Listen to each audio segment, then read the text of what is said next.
Bueno, ante todo, una pequeña disculpa por el atraso. Estábamos esperando a la persona que lo iba a presentar y no llegó. Entonces, es para mí un gusto presentar a Carlos Gerson García. Él es investigador del IMAS, hizo su doctorado en la Fundación Arturo Rosenbluth, la maestría en Inglaterra y luego un doctorado en Bélgica. Sí. Tiene una gran cantidad de artículos muy importantes en ciencias de la computación, matemáticas y sistemas complejos. Muchas gracias. Sí. Pues muchas gracias a los organizadores por la invitación, es un honor estar aquí. Y quería compartirles algo de lo que pues, he venido trabajando los últimos 20 años y pues tiene mucho que ver con matemáticas, aunque tal vez a primera vista no, porque muchos de los métodos y de las aplicaciones vienen más de física, estadística, de ciencias de la computación, pero espero convencerlos que pues tiene raíces muy profundas en matemáticas discretas principalmente. Entonces, primero, ¿qué es la complejidad para entrar en materia? ¿No? Bueno, no vamos a empezar a definir matemáticas porque si no, no acabamos aquí. Pero por lo menos complejidad, hay docenas de definiciones y medidas, entonces no hay una definición que la comunidad esté de acuerdo. Esto no es problema, pues en biología pues no hay una definición acordada de qué es la vida, pero digamos, para entender más o menos de qué estamos hablando, nos podemos ir a la raíz etimológica, viene del latín plexus, que quiere decir entretejido. Entonces, algo complejo, podemos decir que es algo difícil de separar. ¿Por qué algo va a ser difícil de separar? Pues podemos decir que simplemente porque tiene interacciones relevantes entre sus componentes. Cuando estudiamos a los componentes de un sistema de manera aislada y no es suficiente porque no podemos entender qué es lo que está pasando, pues entonces quiere decir que el futuro de estos componentes está determinado por sus interacciones con otros componentes, ya sea del mismo sistema o del exterior. Y digamos, a veces se confunde complejidad con algo que es complicado o con algo que es caótico. Y tiene ciertos paralelos, pero son distintos. Como mencionábamos, la complejidad tiene que ver con interacciones relevantes, con algo que es difícil de separar, entonces su opuesto sería algo separable. Entonces, lo opuesto de complejo es separable, lo opuesto de complicado es sencillo o simple, y lo opuesto de caótico es ordenado. Entonces, de hecho, podemos encontrar ejemplos de todas las combinaciones de estas 6 extremos. Y bueno, pongamos un ejemplo. Supongamos que su amigo de la infancia, Pepito, pues lo conocen muy bien, entonces pues saben qué tipo de libros le gusta, qué tipo de películas le gusta, qué tipo de música le gusta, qué tipo de comida le gusta, cómo se viste. En otras palabras, conocemos las leyes de Juanito. ¿O Pepito era? Bueno, de Juanito. Y después, pues entra aquí a la Facultad de Ciencias a estudiar computación y conoce a Lupita, que está estudiando biología, y se enamoran. Y resulta que después de un festival de cine empezamos a notar que empieza a cambiar el comportamiento de Juanito. ¿Y qué es lo que pasa?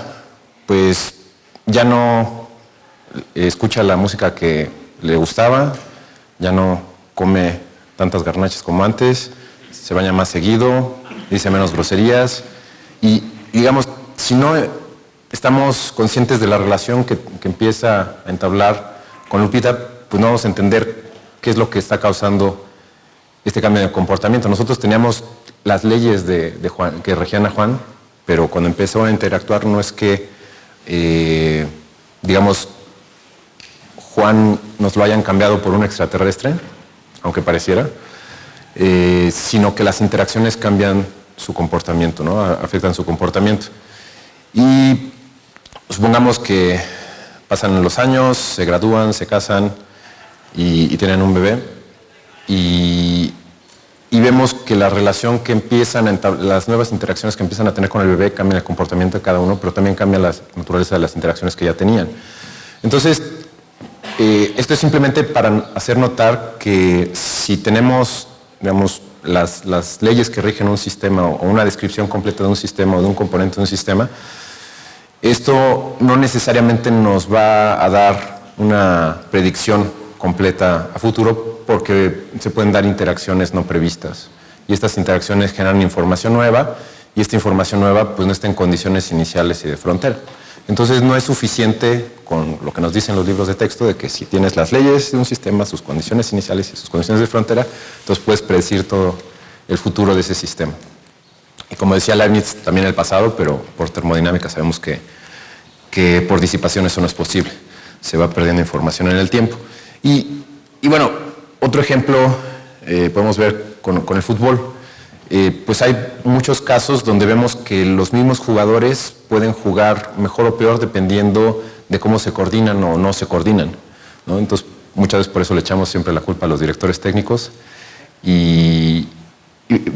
Pero también lo que quiere decir es que no necesariamente si el director técnico hubiera hecho los cambios necesarios, eso hubiera resuelto la situación y hubieran de repente jugado mucho mejor. No quiere decir que la pericia individual no importa, es muy importante, pero pues tenemos ejemplos donde equipos de jugadores muy buenos no se pueden coordinar y pierden a otros equipos que están muy bien coordinados sin jugadores estrella. Y pues lo mismo aplica para muchos sistemas.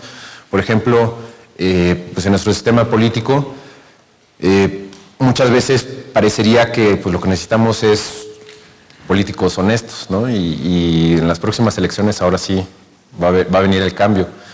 Pero aunque lleguen políticos honestos, el sistema, las condiciones a las que caen los componentes, pues los llevan a ciertos comportamientos que pues no conocemos y nos quejamos de ellos. Entonces, en este caso no solo es necesario un cambio, o bueno, más que un cambio de individuos, de componentes del sistema, es necesario un cambio en su organización. Y vamos a ver unos ejemplos de eso. Y bueno, podemos decir que las propiedades que son resultado de las interacciones de los componentes de un sistema complejo son emergentes. Esto quiere decir que no están en sus componentes, sino que surgen a partir de las interacciones. Entonces, por ejemplo, decimos que una célula está viva, pero sus componentes no están vivos, ¿no? Son moléculas. Y por otra parte, decimos que tenemos cierta mente o conciencia, independientemente de cómo la intentemos definir, pero nuestros componentes, que pues son ya sea células o órganos, pues no tienen esas propiedades. Entonces, muchas veces, pues esto suena un poco esotérico, un poco a magia, de que, bueno, pues ¿de dónde surgen estas propiedades? Principalmente si tenemos una visión del mundo basada en la física. Pero, pues digamos, con ejemplos mismos de química, podemos ver que las propiedades, por ejemplo, de conductividad, maleabilidad, color del oro, pues no pueden deducirse de las propiedades de los átomos, dependen de cómo estén organizados. Y, por ejemplo, con las distintas configuraciones del carbono, podemos ver que pues son los mismos átomos de carbono, pero dependiendo de cómo estén configurados, podemos tener carbón, podemos tener grafito, podemos tener diamante, podemos tener nanotubos, y cada uno tiene propiedades macroscópicas muy distintas. Estas propiedades, si nos fijamos en un átomo de carbono, pues no vamos a poder decir, bueno, este átomo de carbono pertenece a un trozo de diamante, este pedazo de carbono pertenece a uno de grafito. Y pues así podemos seguir con muchos ejemplos, ¿no? Otra propiedad de los sistemas complejos que, digamos, en particular a mí me llama mucho la atención es la autoorganización. La autoorganización, si el video tiene ganas de tocar, pues hay muchos ejemplos de ella. Aquí ya se nos cayó esto. A ver, vamos a aplicar lo que aprendí en la carrera de computación.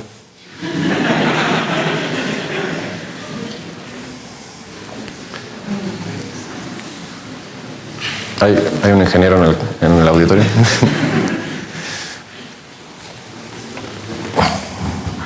Bueno, hablando de emergencia, podemos poner otro ejemplo. Si nos fijamos por ejemplo, en el dinero, podemos preguntar de dónde viene el valor que le damos al dinero. Pues podríamos pensar, bueno, pues en los billetes o en los lingotes de oro, pero si nos fijamos en distintas moléculas de papel, pues no podemos decir qué tanto valor van a tener si están en un billete, pues ya sea de pesos o de alguna otra moneda, o si son pesos nuevos o pesos viejos, o si son marcos alemanes después de la devaluación. Digamos, el mismo papel pues cambia su valor dependiendo de interacciones sociales. Y más aún, ahora que manejamos dinero electrónico, pues no podemos decir si un bit pertenece a mi cuenta de banco o a la foto de un gatito. Entonces, en estos ejemplos claramente se ve que pues el dinero no depende del sustrato en el que está implementado, ¿no? O sea, lo que quiero decir es que el valor del dinero no está en la física, no está ni en la materia ni en la energía, que digamos son su sustrato. Puede ser metal, puede ser papel, puede ser electricidad, y sin embargo el dinero tiene efecto causal sobre la materia y la energía. Simplemente este edificio, para que fuese construido, necesitó el dinero para que mediara entre todas las personas que participaron en su construcción y renovación y demás. Entonces, si nosotros tenemos un modelo solo considerando materia y energía, pues no vamos a poder predecir que pues, los materiales de donde los hayan sacado, de minas, pozos, de donde sea, cómo encontraron su camino hasta este sitio y a formar esta estructura. Entonces, pues aquí vemos que pues la física no es suficiente para escribir al mundo, ¿no? Y ahorita vamos a ver qué es lo que podemos hacer para complementarlo.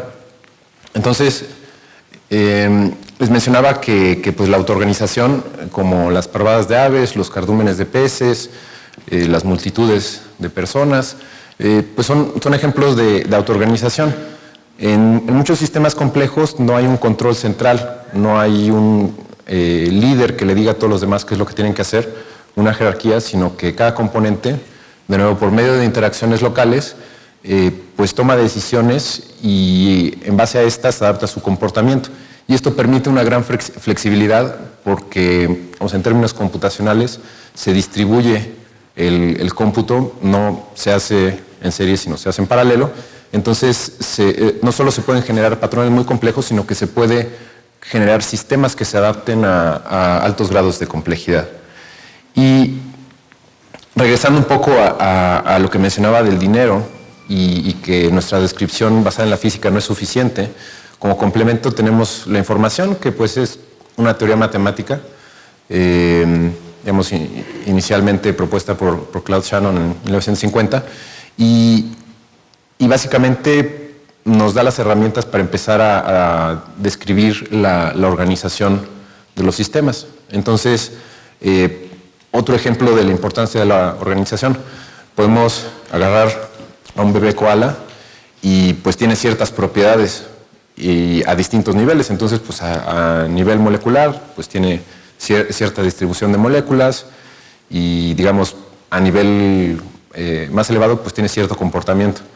Entonces, si agarramos este bebé koala, lo metemos a la licuadora, apretamos máximo, pues la organización molecular por pocos momentos no va a cambiar mucho, ¿no? Todavía va a tener la misma distribución de moléculas, aunque van a decaer rápidamente, pero a nivel de comportamiento tal vez ya no sea tan tierno.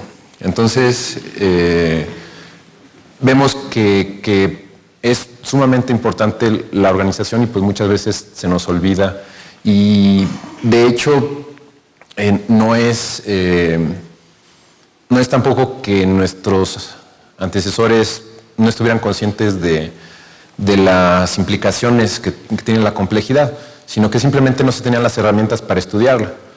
Por ejemplo, Darwin, en el origen de las especies, pues está muy consciente de todas las interacciones que se dan en los sistemas biológicos.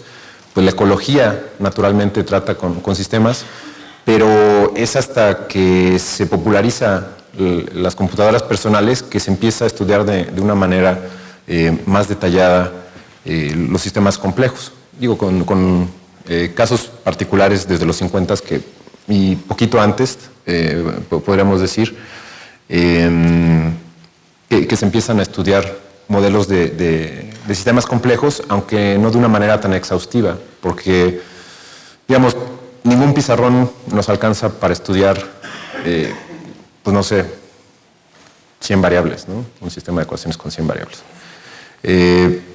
Si queremos estudiar miles o millones, pues simplemente necesitamos otras herramientas y las computadoras son un tipo de herramientas que nos permite hacer esto. Y quisiera mostrarles un ejemplo, los que ya lo conocen, pues tengan un poquito de paciencia. Tal vez podría malabarear mientras platico el ejemplo, pero es un autómata celular, entonces es un modelo computacional súper sencillo. Digamos, esto ni se necesita saber sumar para entenderlo, entonces se puede enseñar a niños de preprimaria. Y básicamente tenemos una malla donde cada celda puede tomar dos valores, 0, 1, digamos que 0 representa que una célula está muerta, 1 que está viva. Y en base a los valores de sus vecinos, de nuevo interacciones locales, esto nos va a determinar su estado futuro. Entonces, si una célula viva tiene menos de 2 vecinos, pues está muy solita, le da frío y se muere. Entonces, si tiene 0, 1 vecinos, de los 8 posibles, se va a morir.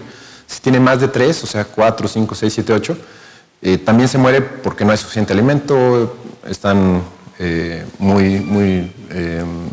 demasiada densidad y entonces también se muere. Entonces, una célula solo sobrevive si tiene 2 o 3 vecinos. Y para que nazca una célula nueva, se necesita que alrededor de una célula muerta haya exactamente 3 células vivas. Y eso es la parte de abajo. Nos genera una célula viva. Entonces, con estas reglas tan sencillas, pues uno podría preguntar, pues seguramente el resultado va a ser muy sencillo, el comportamiento. Entonces, aquí preparé una pequeña peliculita. Nada más dejen, le pongo.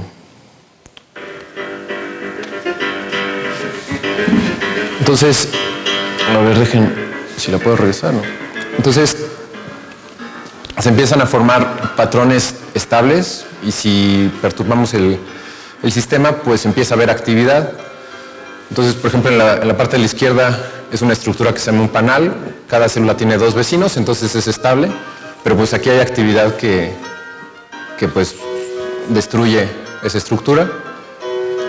Hay otras estructuras estables como estos cubos, que pues cada uno tiene 3 vecinos. Pero también hay estructuras que se mueven en el espacio, que se conocen como deslizadores o naves espaciales. Y pues digamos, en las reglas sencillas pues nunca se especifica va a haber locomoción, simplemente aquí de nuevo es una propiedad emergente de las interacciones de este sistema. Y por ejemplo aquí tenemos unas naves espaciales que están interactuando y van generando estructuras y estos deslizadores chocan y van generando otras estructuras que ahorita vamos a ver qué son unas que se llaman pistolas de deslizadores, entonces empiezan a disparar deslizadores hacia arriba, entonces son estructuras que generan estructuras que generan estructuras. Y bueno, otro ejemplo que me encontré en internet.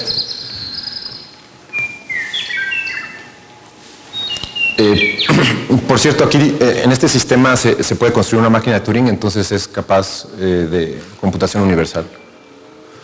Entonces, bueno, aquí tenemos unas naves espaciales que se están moviendo hacia la izquierda y ahorita se hace un zoom out y vemos qué es lo que está pasando. Pues hay varias bandas de estas naves espaciales que chocan y se aniquilan. Y ahorita vamos a ver de dónde vienen todas estas naves espaciales.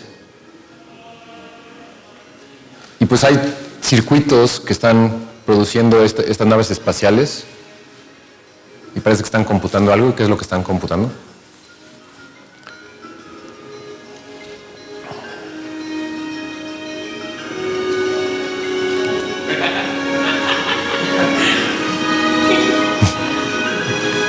Entonces está computando a sí mismo, ¿no? Entonces, en el juego de la vida se puede construir el juego de la vida otra vez.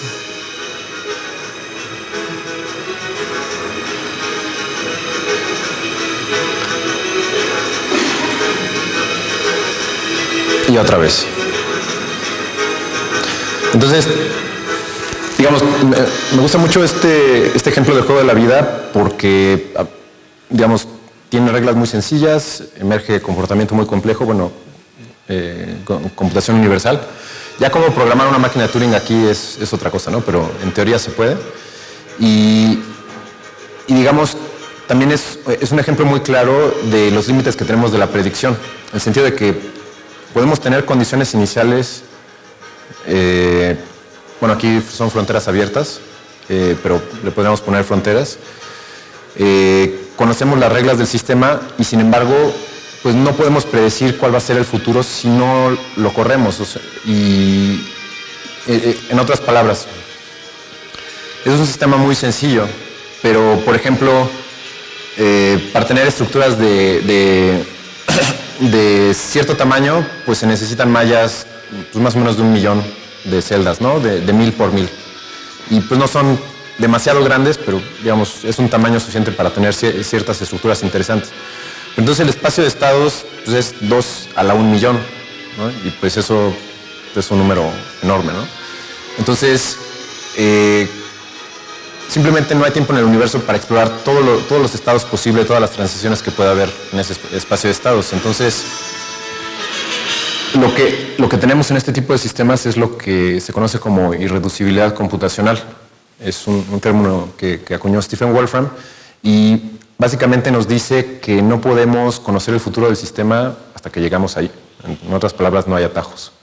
Entonces, de nuevo, aunque tengamos las leyes del sistema y tengamos las condiciones iniciales, condiciones de frontera, no podemos decir, va a llegar mágicamente acá, como lo podemos hacer cuando tenemos las ecuaciones y la solución exacta de unas ecuaciones, sino que tenemos que pasar por todos los pasos intermedios. ¿Por qué? Porque en todos los pasos intermedios se genera información por medio de las interacciones que es necesaria para llegar al estado futuro. Y si no tenemos esa información intermedia, no vamos a saber cómo vamos a llegar. En este sistema en particular, como es determinista, no hay perturbaciones, pues una vez que sabemos que una condición inicial nos lleva a una condición final, pues digamos, se va a repetir, pero digamos, este es conocimiento siempre a posteriori. Entonces, esto limita mucho la previsibilidad de los sistemas, lo cual va en contra de pues, la visión del mundo que ha estado dominando la ciencia y la ingeniería pues de los tiempos de Newton, Galileo, Laplace, donde se trata de buscar las leyes del universo para que una vez que tengamos esas leyes, pues podamos controlar, predecir el futuro. Y pues vemos cada vez con mayor frecuencia que pues esto no es suficiente. Sería deseable poder hacerlo, pero por la complejidad inherente de todos los sistemas que nos rodean, pues esta información nueva limita qué tanto podemos predecir. Entonces, quisiera mostrarles ahora algunos ejemplos. Por ejemplo, está el efecto del lento es más rápido, que se empezó a estudiar hace menos de 20 años, 99-2000, con modelos de multitudes y, por ejemplo, se sabe que si, por ejemplo, ahorita empieza a temblar y todos queremos salir, si todos nos empujamos, pues vamos a tardarnos más en salir que si no gritamos y no empujamos y no corremos, ¿no? Entonces, es un caso de ejemplo lento es más rápido. Otro ejemplo que pues tal vez sea más común son las Olimpiadas del 68, la alberca olímpica Francisco Márquez, final de 200 metros pecho, Felipe El Tibio Muñoz en el carril 4.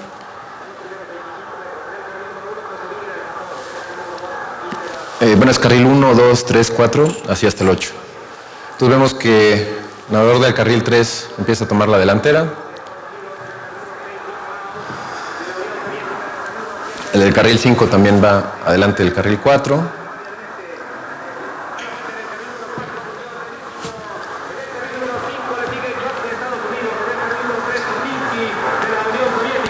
el carril 8, de hecho, va al parecer en primer lugar, pero pues, son 200 metros, ¿no? Entonces son 1, 2, 3, 4, digo, es alberca de 50 metros.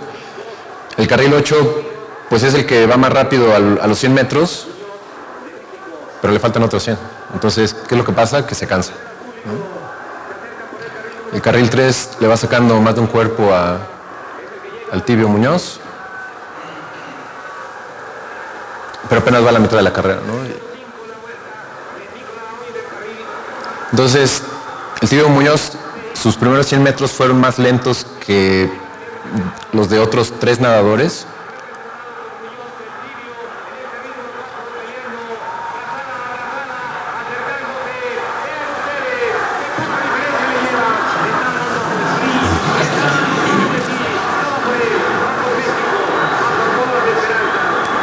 ...50 metros, todavía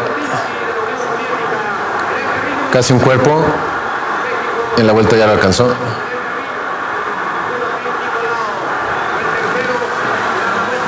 Y la multitud se vuelve loca. Pongo este video porque es la única medalla de oro de México en natación, entonces... Podría poner a Michael Phelps y tal vez sea más interesante, pero...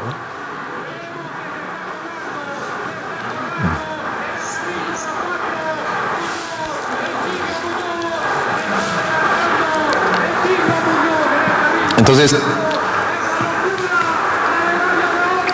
es otro caso del efecto lento es más rápido, donde pues simplemente si uno corre un maratón y sale a todo lo que da, pues obviamente se va a tronar. Digamos, es distinto correr distintas distancias y algo muy interesante es que no se sabe cuál es, digamos, a priori no se sabe cuál es la velocidad óptima, porque a veces se dan casos de nadadores que salen a todo lo que dan y pues dicen, no, pues se van a tronar, y no se truenan ni ganan. Entonces, bueno, veamos otro ejemplo que tiene que ver con lo que mencionaba de evacuación de un salón. Entonces, aquí investigadores de la Universidad de Navarra juntaron muchos estudiantes y del lado izquierdo están saliendo de manera ordenada, del lado derecho se están empujando.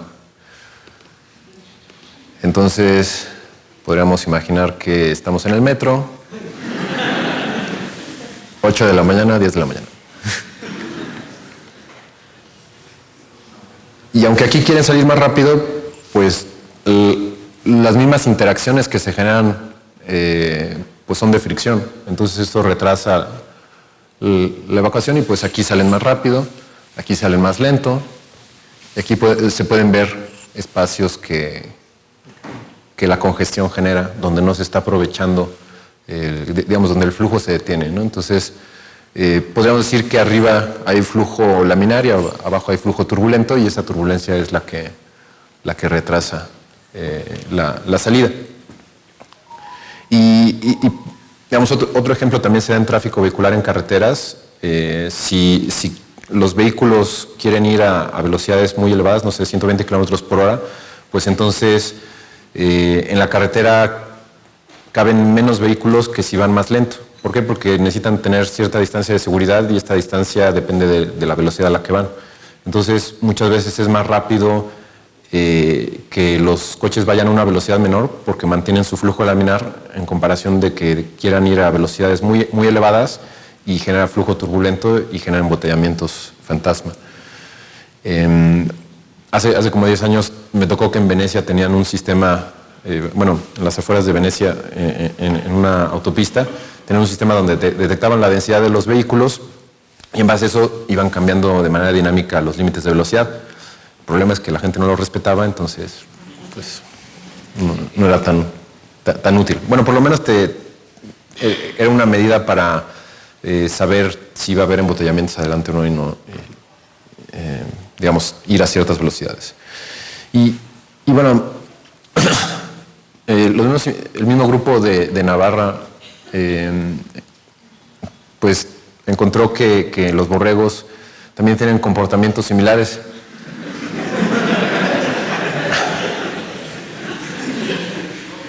Y básicamente en días más fríos se empujan más que en días menos fríos. Entonces, pues aquí que no se están empujando tanto, pues entran a su corral más rápido que cuando se empujan, ¿no? Entonces, la conclusión a la que podríamos llegar es que somos como borregos, o bien que hay principios que son un poco más generales que son comunes a distintos tipos de sistemas, y si entendemos esos principios, pues vamos a poder mejorarlos. Entonces, es un trabajo que hizo principalmente Gustavo Carreón, que está aquí, como parte de su doctorado. Pues esta era la estación Valderas antes de una intervención que hicimos en diciembre, la sección de mujeres.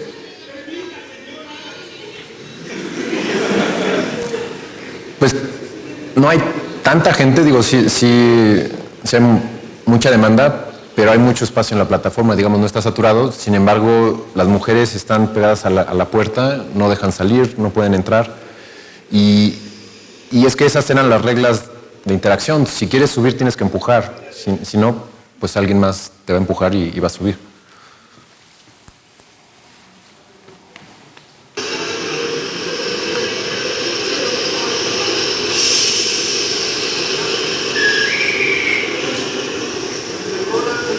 Y bueno, este video lo tomó Gustavo 2 o 3 días después de que instalamos unas señalizaciones en la plataforma.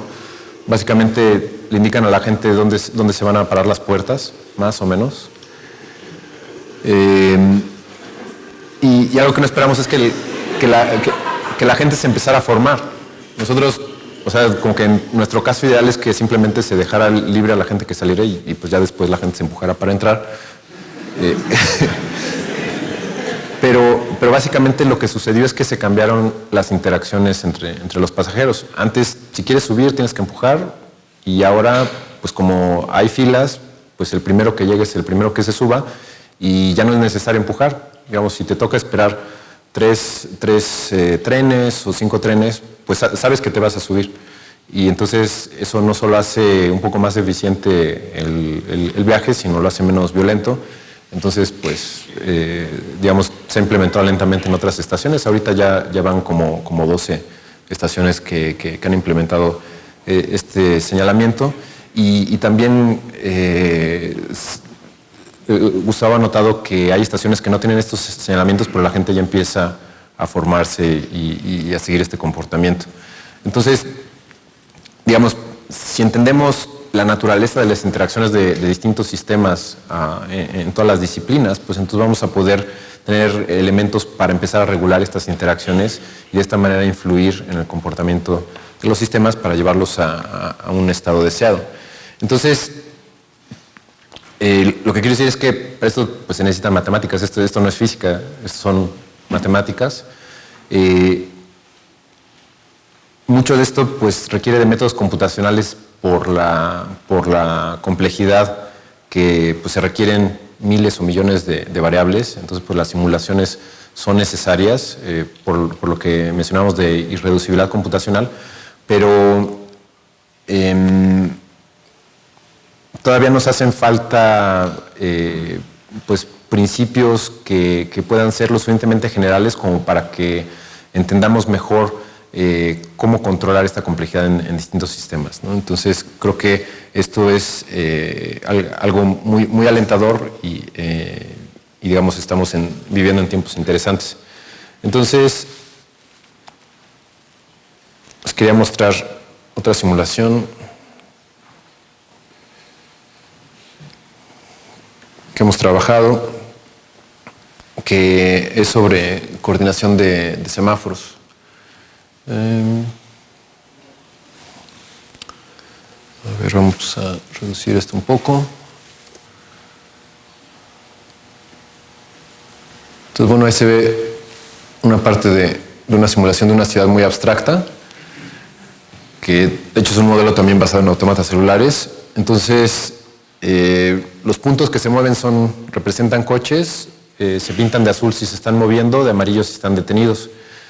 Y en las intersecciones hay semáforos que en este caso están coordinados con el método que se conoce como ola verde, que es el que se intenta implementar en los ejes viales y en la mayoría de las ciudades, que básicamente trata de ajustar las fases de los semáforos para que vayan de acorde con la velocidad esperada de los vehículos. Entonces, los que van hacia el este no necesitan detenerse, los que van hacia el sur no necesitan detenerse, pero matemáticamente no se pueden coordinar en 4 direcciones, excepto en condiciones muy particulares que digamos, no tenemos en las ciudades reales. Entonces, en ciudades donde la gente vive en la periferia, trabaja en el centro, pues se coordinan las olas verdes hacia el centro en la mañana, en la tarde hacia la periferia, y pues es mejor que no tener ningún tipo de coordinación. Sin embargo, en ciudades como la nuestra, donde la hora pico va de las 6 de la mañana a medianoche,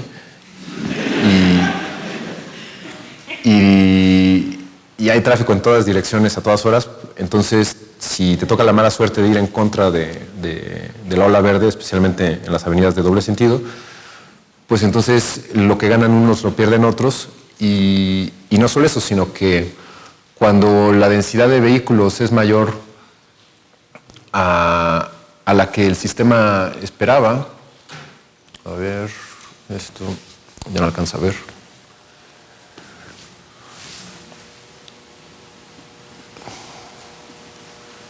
Pues los vehículos no pueden ir tan rápido como espera la ola verde, que es algo que... Ay, bueno.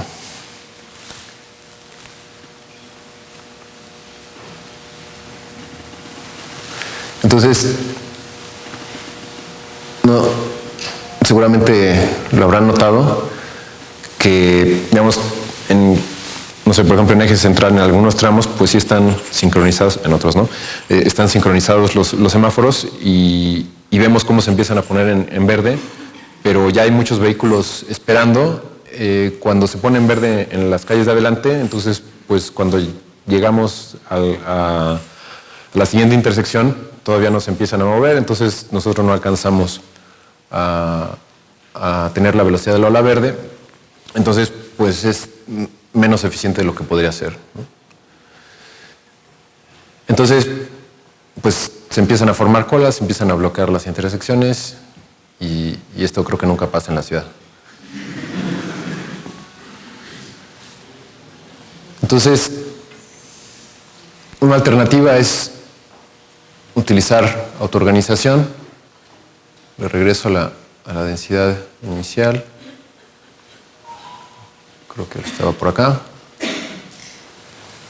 Entonces, en lugar de tratar de predecir un flujo de vehículos que sabemos que no es predecible, porque cada ciclo va a llegar un número distinto de vehículos a cada intersección, podemos sacar promedios, no sé, 30 vehículos por minuto, pero en un minuto van a llegar 20, en otro minuto van a llegar 40, en otro minuto no va a llegar ninguno porque hubo un pecero que bloqueó toda la calle, al otro minuto van a llegar 50. Entonces, si podemos construir métodos que puedan adaptarse a la velocidad a la que cambian los sistemas, a las escalas a la que cambian los sistemas, pues van a ser mucho más eficientes, como es el caso. Aquí cada semáforo tiene sensores y sigue reglas sencillas para darle preferencia a la calle con mayor demanda. Y el efecto es que pues, se pueden coordinar 4 o 6 direcciones, tenemos otras simulaciones donde se logran coordinar y casi no se detienen.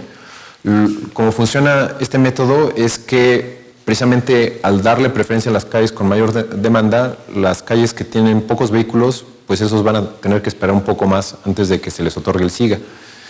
Y eso hace que se promueva la formación de pelotones. Entonces son grupos de vehículos que cuando ya son de cierto tamaño, pues es una demanda que pueden disparar un SIGA antes de que lleguen a la intersección, entonces no necesitan detenerse, a menos que esté cruzando otro pelotón, pero en el momento en el que deje de cruzar ese pelotón, pues ya se les dé el SIGA.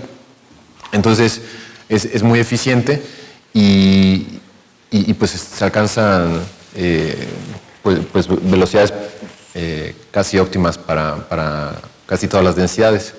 Pero bueno, esta densidad nunca la tenemos en la Ciudad de México, entonces obviamente es engañoso. Entonces, vámonos a la densidad, bueno, un poquito más arriba de... cuando el método de ola verde ya se colapsaba la ciudad. Entonces, aquí vemos muchos vehículos amarillos, quiere decir que se están deteniendo, y por la densidad digamos, no puede haber un flujo libre como en el caso anterior, porque simplemente la capacidad de la ciudad no permite un flujo mayor. De hecho, hay un flujo óptimo porque todas las intersecciones se están utilizando constantemente. No hay un momento en el que se esté desperdiciando ese espacio-tiempo que tienen que compartir las calles y entonces pues se tiene un desempeño óptimo. Pero, bueno, pongamos una densidad tipo viernes de quincena con lluvia en Polanco. Bueno, si logro llevar esto hasta acá.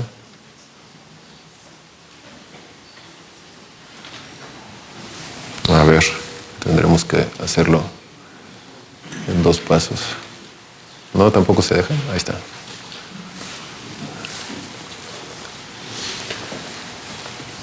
Entonces, pues casi no hay espacio, ¿no? Lo cual sucede en nuestra ciudad.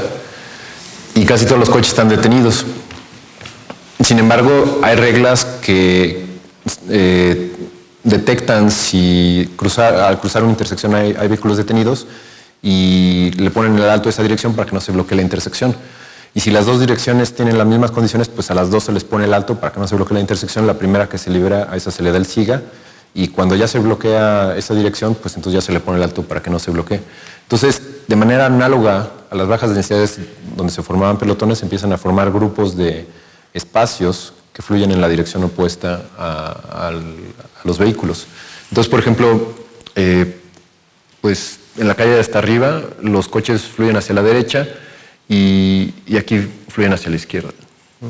Aquí en la de abajo no hay flujo porque por condiciones iniciales esta calle está bloqueada, ¿no?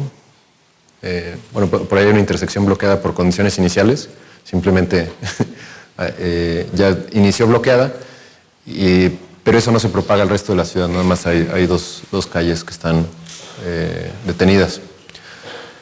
Entonces, bueno, obviamente esto no va a resolver problemas de movilidad en la ciudad.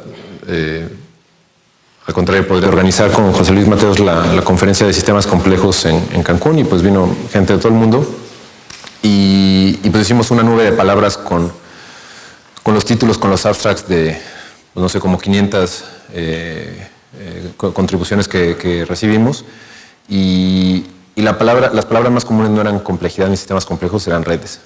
Entonces, por lo visto, por ahí está el futuro de esta rama de la ciencia. Que podríamos discutir, bueno, ¿la complejidad es una ciencia o no es una ciencia? Más porque aquí en la UNAM tenemos el Centro de Ciencias de la Complejidad, al cual todos están invitados, pero, digamos, es muy poco probable que empecemos a tener licenciaturas en complejidad, porque digamos, aunque sí hay un estudio científico de la complejidad per se, es más bien una nueva manera de hacer ciencia, en el sentido de que las propiedades que les comenté, propiedades emergentes, autoorganización y reducibilidad, lo tenemos en todas las disciplinas. Entonces, más bien, los conceptos de sistemas complejos ya se están permeando a todas las disciplinas y se están absorbiendo, y pues no lo vamos a llamar biología compleja, química compleja, sino pues simplemente la química supramolecular es compleja, ¿no? La biología de sistemas es compleja. Entonces, ya se ha ido absorbiendo pues, en los últimos 20, 30 años y estoy seguro que futuras generaciones pues tal vez ni siquiera usen el nombre como nosotros no usamos el nombre de cibernética, mientras que los conceptos de sistemas se originaron en cibernética y pues ya los usamos en todas las disciplinas, ¿no? Y finalmente los quisiera invitar a que sigan el Complexity Digest, que es un boletín que editamos aquí en la UNAM desde hace 10 años. Entonces, compartimos los últimos avances y noticias en el área de sistemas complejos. Si les interesa, pues se pueden suscribir de manera gratuita. Muchas gracias.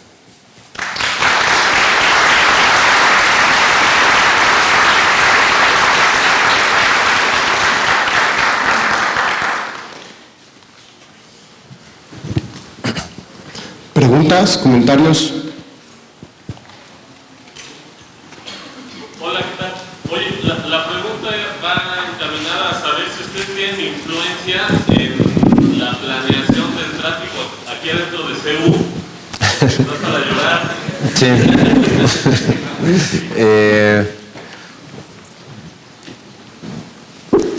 Bueno, primero les cuento la triste historia y después la esperanza. Entonces, la triste historia es que Alejandro Frank, el coordinador actual del Centro de Ciencias de la Complejidad, pues me apoyó para ir con la Dirección General de Obras desde la administración pasada, pues para implementar un sistema piloto de semáforos en CEU, que pues hay pocos semáforos, nosotros los controlamos, es más fácil que ponerse de acuerdo con la policía para hacer un piloto. La CECITI nos ofreció, bueno, nos invitó a que aplicáramos por un proyecto para financiar esto. Ya teníamos la vinculación con una empresa para hacer la transferencia de tecnología y era la misma empresa que instaló los semáforos, entonces pues ya sabía cómo controlaba para hacer el piloto. Ya teníamos el equipo. Y que nos quedó mal fue la UNAM. Porque en esos momentos pues fueron estos problemas afuera del Auditorio Che Guevara, donde pues quemaron un coche, llegaron los granaderos y demás. Entonces la misma persona que estaba encargada de los semáforos y que nos iba a ver, pues tenía que atender todas estas situaciones. Entonces nos cancelaron 6 veces la reunión que íbamos a tener para pues ya finalizar cómo iba a ser este proyecto. Después yo me fui de sabático, cambié la administración y digamos, he tratado bueno, he contactado, he platicado con el director actual de Servicios Generales y Movilidad y pues inicialmente dicen sí, vamos a hacerlo y cuando ya está, de hecho hace poco me contactaron de la policía, de la SSP, para ver si hacíamos el piloto en CEU y dijeron, no, pues nosotros les ponemos el equipo, les ponemos la gente, pero simplemente hay que ponernos de acuerdo en dónde. Y pues le escribo al director general, pues vamos a hacerlo en CEU, ¿no? Y pues todavía no hay respuesta. Entonces, bueno, es una triste historia. Otra historia más es esperanzadora es que en el Centro de Ciencias de la Complejidad estamos tratando de mejorar la movilidad en CEU, bueno, en toda la UNAM, un poco por otro lado, es con el desarrollo de una aplicación para compartir viajes, que de hecho Marco, que anda por aquí, está coordinando. Y la idea no es simplemente coordinar viajes en vehículos, sino también en transporte público, en bicicleta, caminando. Por un lado, para reducir el número de vehículos, que pues digamos la intención es que haya menos coches, entonces que la gente comparta su auto y recibir premios a cambio, pero también incrementar la seguridad, especialmente en las FES. Entonces es algo que estamos desarrollando y planeamos liberar a principios del próximo semestre. ¿Más preguntas? Remitiéndome a este juego de la vida, que mostraste las naves espaciales moviéndose y todo, pareciera que cuando identificamos las naves podría ser como un artificio nuestro, como un artificio humano, decir que ese es un patrón. Tal vez una inteligencia artificial, lo que sería diferente. Entonces mi pregunta es, ¿qué tanto influye un observador en la información de un sistema complejo o en la pista del flujo de esa información? Sí. En algunos sistemas podríamos decir que no importa mucho en el sentido de que nuestra descripción no afecta al fenómeno que estamos describiendo. Sin embargo, también para nosotros como observadores pues es mucho más fácil describir una nave espacial que se está moviendo, un deslizador, que describirlo a nivel de célula, porque, como mencionaba, ¿cómo distingues una célula que es parte de una nave espacial, de un deslizador, de un cubo? Entonces, a nivel descriptivo para nosotros es mucho más útil y también porque podemos utilizarlos como componentes para construir circuitos o estructuras más complejas. Entonces, si nos quedamos a la escala mínima, como decía Murray Gell-Mann, pues no es práctico describir a borregos en términos de quarks. Y por irreducibilidad computacional tampoco es factible hacerlo, ¿no? Entonces, es cierto que depende del observador, pero al final de cuentas todo depende del observador, ¿no? Bueno, metiendo un poco en una discusión más filosófica, porque mucha gente dice, bueno, pero ontológicamente, o sea, realmente pues, qué son los fenómenos, ¿no?